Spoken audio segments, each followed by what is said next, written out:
तो question number 19 पे आ गए हैं हम लोग। सबसे पहले इसका फर्स्ट डेरिवेटिव निकालते हैं। तो इसका फर्स्ट डेरिवेटिव हमारे पास निकलेगा 12x² माइनस 4x²। इसको सिंप्लीफाई करते हैं थोड़ा सा।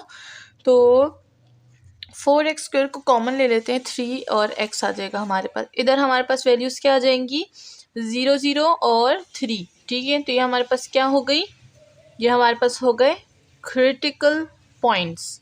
अगर हम लोग फंक्शन की बात करें तो 0 पे हमें क्या देगा, 0 देगा, और 3 पे हमें क्या देगा, 27। ठीक है, तो ये मैक्सिमम हो गया और ये मिनिमम हो गया। अब सेकंड डेरिवेटिव की बात करते हैं। सेकंड डेरिवेटिव हमारे पास निकलेगा 24x माइनस 12x²। इसको भी थोड़ा सा कॉमन इसमें चीज़ें ले लेते हैं ताकि थोड़ी सिंप्लीफाई हो जाए।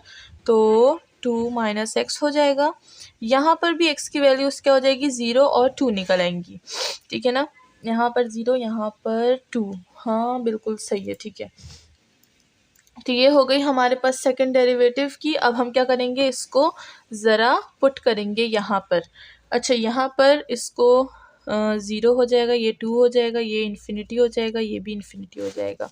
इंटरवल्स बनाएंगे 0 and 0 to 2 and 2 to infinity. ये हमारे पास क्या हो गए, इंटरवल्स हो गए। अब कनकेव अब की बात करते हैं। कनकेव अब हमारे पास यहाँ पर होगा कनकेव डाउन, यहाँ कनकेव अप, और यहाँ भी कनकेव डाउन। ठीक है, कनकेव्स की बात हो गई है। अब अगर हम लोग करें इन्फ्लेक्शन पॉइंट की बात, तो 0 और 2 पे हमारे पास इन्फ्लेक्शन पॉइंट क्या होगा, इन्फ्लेक्शन पॉइंट हमारे पास 0 पे हमें 0 देगा, और 2 पे हमें क्या देगा, 2 पे हमें देगा 16। तो हमारे पास क्या होगा, इन्फ्लेक्शन पॉइंट्स का पेयर किस तरह होगा, 0 और 0 का हो जाएगा, 2 और 16 का हो जाएगा। तो ये क्या हो गए, इन्फ्लेक्शन पॉइंट्स के पेयर हो गए। अब अगर हम लोग इसके ग्राफ की बात करें तो ग्राफ किस तरह होगा, ग्राफ कुछ इस तरह से होगा। यहाँ से जाएगा यहाँ पर, और यहाँ से कुछ ऊपर और नीचे की तरफ चला जाएगा। ठीक है, तो यहाँ पर अगर हम लोग लोकल मैक्सिमम की बात करें तो 3 पे हमें क्या मिल रहा था, 27 मिल रहा था। यहाँ पर 0 पे 0 मिल रहा था। ठीक है, ये मैक्सिमम हो गया और ये हो गया मिनिमम।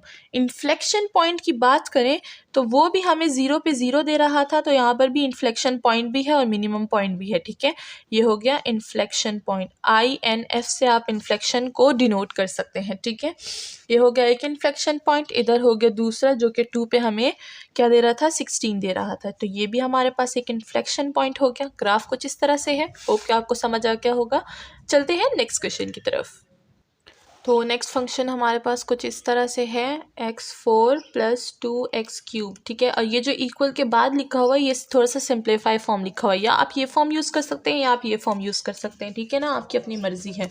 तो फर्स्ट डेरिवेटिव से स्टार्ट करते हैं। फर्स्ट डेरिवेटिव हमारे पास आ जाएगा 4x³ और यहाँ पे +6x² हो जाएगा। थोड़ा सा सिंप्लीफाई करते हैं इसको, 2x² को कॉमन ले लेंगे तो 2x + 3 बच जाएगा हमारे पास। ठीक है, अब क्या करेंगे, इसके पॉइंट्स निकालेंगे। तो अगर हम देख सकते हैं यहाँ पर हमारे पास पॉइंट क्या आएंगे, x के 0 आएगा और 0 आएगा, और यहाँ पर आ जाएगा -3/2। ठीक है, तो ये हमारे पास इन्फ्लेक्शन क्रिटिकल पॉइंट्स आ गए, क्रिटिकल पॉइंट्स। ठीक है, तो अगर हम लोग 0 0 पे देखें तो हमारे पास कोई भी 0 वैल्यू आएगी, तो ये मैक्सिमम ये मिनिमम नहीं होगा। ठीक है ना, और अगर हम लोग फंक्शन को -3/2 पे देखें तो ये हमें क्या देगा, -3/2 पे देगा हमें -27/16। ठीक है, और यहाँ पर कोई भी मिनिमम पॉइंट नहीं है, ये मैक्सिमम है, and there is no local minimum point. ठीक है, अच्छा, जिनको लोकल मिनिमम और मैक्सिमम का नहीं पता होगा वो बुक की डेफिनेशंस को देख लें, और मैंने भी शुरू में डेफिनेशंस करवाई थी। ठीक है ना, तो आप वहाँ पर चेक कर लिया करें। अब यहाँ पर क्या होगा, सेकंड डेरिवेटिव को यूज़ करेंगे। तो सेकंड डेरिवेटिव निकालते हैं, कहाँ गया फंक्शन हमारा, ठीक है ये रहा। सेकंड डेरिवेटिव निकालते हैं, हमारे पास आएगा 12x² + 12x। ठीक है, इसको थोड़ा सा सिंप्लीफाई करते हैं। तो इधर से हम लोग क्या करेंगे, 12x को कॉमन ले लेंगे, तो यहाँ पर x और यहाँ पर 1 हो जाएगा। यहाँ पर हमारे पास वैल्यू क्या आएगी, 0 और -1 आ जाएगी। ये क्या हो जाएगा हमारे पास, इन्फ्लेक्शन पॉइंट्स क्या आ जाएंगे, इनको पुट करेंगे और फिर इन्फ्लेक्शन पॉइंट निकालेंगे।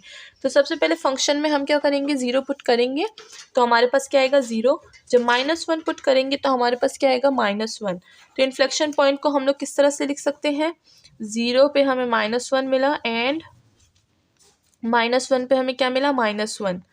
तो नहीं, 0 पे हमें 0 मिला और -1 पे हमें -1 मिला। तो ये क्या हो गए हमारे इन्फ्लेक्शन पॉइंट्स हो गए। यहाँ पर लिख लेते हैं इन्फ्लेक्शन पॉइंट्स, ठीक है, ये इन्फ्लेक्शन पॉइंट्स हो गए। अब क्या करेंगे, इनके लिए एक रियल लाइन ड्रॉ करेंगे, -1 एंड 0, ठीक है, यहाँ पर इन्फिनिटी, यहाँ पर पॉजिटिव इन्फिनिटी। अब क्या करेंगे, इंटरवल्स बनाएंगे और ये हमारे पास इंटरवल्स बन गए 0 to इन्फिनिटी, ठीक है। तो यहाँ पर जो कनकेव अप होगा वो हमारे पास होगा -∞ to -1 पे कनकेव अप, ठीक है, एंड 0 इस पे भी हमारे पास कनकेव अप होगा, इस पे हमारे पास कनकेव डाउन हो जाएगा। इसके जो ग्राफ है उसको भी थोड़ा सा देख लेते हैं। इसका ग्राफ कुछ इस तरह से हमारे पास बनेगा, यहाँ से जाएगा नीचे, यहाँ से, और जाहिर बात है 0 हमारे पास आए थे, यहाँ पर ऊपर चला जाएगा, ठीक है। अब यहाँ पर हमारे पास क्या है, हमारे पास यहाँ पर जो वैल्यूज़ आ रही थी वो -3/2 पे हमारे पास आ रही थी, -27/16, ठीक है। और यहाँ पर -1 पे -1 जो इन्फ्लेक्शन पॉइंट है वो है, यहाँ पर 0 to 0 इन्फ्लेक्शन पॉइंट है, सही है। ये हमारे पास क्या हो गई, ये हमारे पास हो गई हमारा पूरा ग्राफ। अच्छा, ये जो थी ये हमारे पास मिनिमम वैल्यू थी, मिनिमम, और यहाँ पर हमारे पास कोई भी मैक्सिमम वैल्यू नहीं है, ठीक है ना, क्योंकि माइनस है, मैं भूल गई थी यहाँ पर मिनिमम लिखना, ये था मिनिमम, और मैक्सिमम पॉइंट कोई भी नहीं है, ठीक है। तो ये था आज का हमारा ग्राफ। मिलते हैं नेक्स्ट वीडियो में विद मोर क्वेश्चंस।